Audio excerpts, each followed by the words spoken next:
hyökkäyksen. Vielä 30 sekuntia ylivoimapeliä jäljellä Jokereilla. Boumedienne lataa. Enras torjuu. Hiukan hankalaa paikkaa. Tulee tämä lauki. Keskelle joku pieni lättysyöttö siihen paremmalle tontille. Nyt on kiekko Lupacakilla. Boumedienne vetää ranteella ja hän tekee tämän ottelun avausmaalin. Maalintekijänä puolustaja Joseph Boumedienne, joka itsekin yllättyy siitä, että kiekko menee maaliin saakka. No ihan varmasti, että just kun pääsin sanoa, että hetken kuluttua nyt joukkue tarvitsee kannustusta. Kiekko Kerälän pikkusiirto eteenpäin. Rita Ruutu. Ja Ruutu kiertää maalin, yrittää lurauttaa vanhanaikaista, mutta Enras pysyy jotenkin kyydissä mukana. Tämä on poikittain. Nyt lähtee Denner liikkeelle, laitaan auki, Filppula tulee sieltä vahvasti ja nyt on Filppulalla paikka ja sinne menee maalintekijänä 2-0 Ilari Filppula.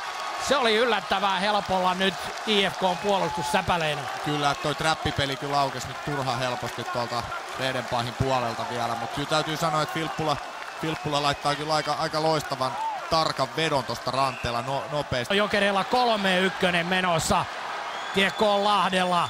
Lahden syöttö Teräväiselle ja Teräväinen vetää suoraan syötöstä, Enras torjuu, tärkeä torjunta. Nyt tulee myöskin Filppula, joka katkaisee välittömästi tämän syötön. Filppulalla paikka ja näin tulee Filppula loppuun saakka. Jollain lailla Enras onnistuu haalimaan kiekon itselleen. Siinä oli tämän ottelun ratkaisu jo lähellä. Ja kyllä oli loistava tilanne. Mä melkein varmaan tiesin, kun Filppula pääsi kiekon sulkemisesta kakkosen. Teräväiseltä hieno syöttö, 2-1 Jokereilla, Lahti! 3-0. Enras on voimaton, täydellinen laukaus.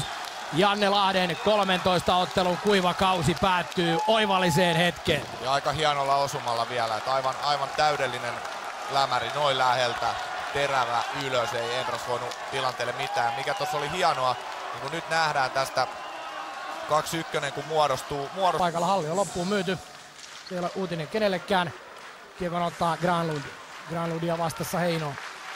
IFK hakee yhden miehen ylivoimalla nyt maalia ja siitä se tulee. Söderholm Granlundin syötöstä. Peli on 1-3.